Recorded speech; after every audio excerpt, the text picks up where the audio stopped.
sheekh maxamed guurka faa'iidadiisu maxay tahay guur haddaan la imaadon guursado maxaan ka faa'iidayaa su-aasha labaad wuxuu leeyahay saa'ilkeena soo weydiiyey muxuu yahay shukaansiga saxda ah ama haasaawaha saxda ah ee diintu ay ogoshahay iyo haasaawaha qaldan ee diintu aanay ogolayn su-aasha saddexaad saa'ilkeena soo weydiiyey wuxuu leeyahay haddii marka qaar waxa dhacda in labadii qof ee dhallinyarada ahaa ee sheeka ay u socotay in shaydaanku isu soo dhadhoweeyo kadibna xumaani meesha ka dhacdo kadibna gabadhii ay uur yeelato uu ku soo baxo gabadhiya uurkaa sida aan saxda ahayn ee xaaraanta ah meher ma qabanaya sheekh maxamed marka hore waa faa'iidada guurka maxaa faa'iido ku jira aad bay u badan yihiin faa'iido diinta iyo mid dunyada ah iyo mid adduun iyo mid aakhiro iyo mid dad iyo mid duunyo faa'iidooyinka guurku aad bay u badan yihiin faa'iidada koobaadba waxa weeye inaad diintaadii dhammaystiranayso qofka ilaahay oori wanaagsan uu siiyey buu nebigu yidhi sala allahu calayhi wasalam diintiisa qayb buu ka saaciday oo uu ka kaaliyuu ka xoojiyey qaybta kale ilaahay ha kaga boqo waaba nisfu diinba faa'iidooyinka waxaa ka mid a inaad sunnihii nebiga ku taagan tahay oo guurku waa sunnahayga buu nebigu faman raqiba can sunnatii falaysa minii qofka sunnahayga nacaa aniga iga mid maaha ilaahay baad adeecaysa ad ka tala qaadanaysa rasuulkii baad adeecaysaa ku faray si kale haddaynu u dhigno waaba sunnadii noloshaba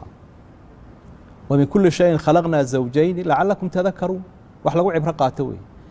noolaha wax waliba waa lamaane buu ilahay subxaana wa tacaala faa'iidooyinka waxaa ka mida guurka inuu kaa ilaalinayo labada arrimooda ugu daran buu kuu ilaalinaya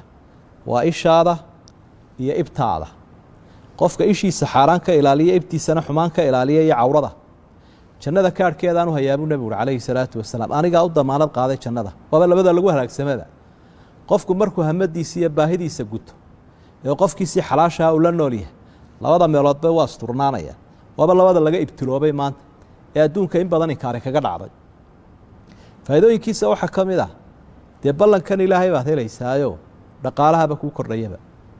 ila ilaahay wuxuu uhi in yakunuu fuqaraa yugnihim allahu min fadli haddii ay fuqaro yihiin labada qof ay isguursanaya waxba aanahin ilaahay baa fadligiisa siin doona waa ballana leh markaad niyadaadu ay tahay aad ku asturnaatid oo diintaada ku ilaashatid ballankan ilaahay baad helaysa saa daraaddeed baa soomaalidu berigii hore waxay odhan jireen faqriga waa laga guursadaa haddii faqriga kugu dhaco bay idhahdeen iska guurso adigaaba iska badbadan oo iska barwaaqoobaya haa isku arsaaqad mayhid markaad keligaa tahay iyo markaad 15 qof masruufayso 15 arsaaqadoodii baa lagu soo xambaarinaya marka dadka qaarkood oo yidhaahda maxaan dee siinayaa sax maaha faa'iidooyinka waxaa ka mid ah bulshada islaamku waa dariiqo ay ku wada xidhiidhaan siyaasadooda iyo ijtimaacooda iyo bulshadooda iyo qabaa'ilkooda dadkaa is wada haystaa markay xidhidaan ee xigaal iyo xidid isku darmo dee laba tollo midhan buu qofku noqonaya qofkii wuxuu leeyahy sodog iyo sodo uga dhigan aabba iyo hooyo marka laba aabbana wuu leeyahay laba hooyana wuu leeyahay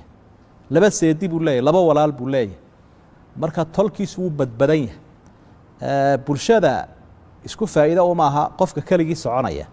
iyo qofka ehel leh ee aqal u dhisan yahay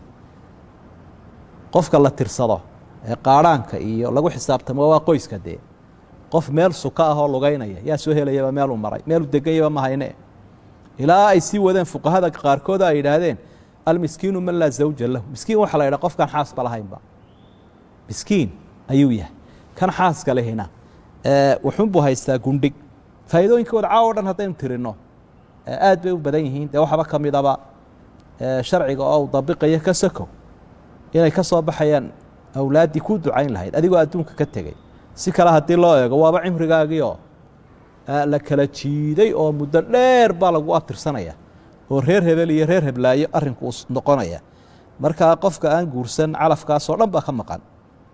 ciddaan guursan allah u sakhira baynu leenahay shukaansiga xalaasha ah macnaheedu waxaan u fahmayaa guurdoonka xalaasha ah inuu yahay waxa weeye ka ku salaysan sharciga sharcigeennu marka hore si aan sina u imanin nin iyo gabadh kale ajnabi ah wuxuu u diiday istaabashadooda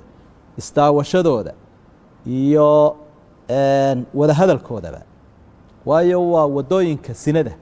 waa la xidhay laakiin marka guur la doonayo inay sarkaanna waa la ogol yahay inay wada hadlaanna waa la ogol yahay labadaba fii xuduud waana xad baana taa u yaallo in gaara buu ka arki karaa wejigiiyo gacmaha ah siduu qofkan quruxdiisa iyo jamaalkiisa u arko iyaduna way iska eegaysaa isaguna wuu iska eegayaa nebigaa sidaa faroo yidhi hallaa nadartahaa inantaad guursanaysa ma iska eegto waxaa la doonayaa laba qof oo isku qanca ma doonayno laba qof oo la isku qasbo ama la isu qariyo oo marka dambe soo kala booda waa ina labada qof ilaan midibaka kale dharkii uu gashanayo weeye ninku xaaska ayuu dhar u yahay asturaya iyaduna dhar asturaya u tahay qur-aankaa sheegay huna libaasun lakum wa antum libaasun lahun dee ma naqaano lama yaqaano qof intuu bacadlaha iska tago wuxuuna iska soo xambaarta dhar laakiin mid waliba wuxuu idhaahdaa ma ila eg yahay talo quruxdiisa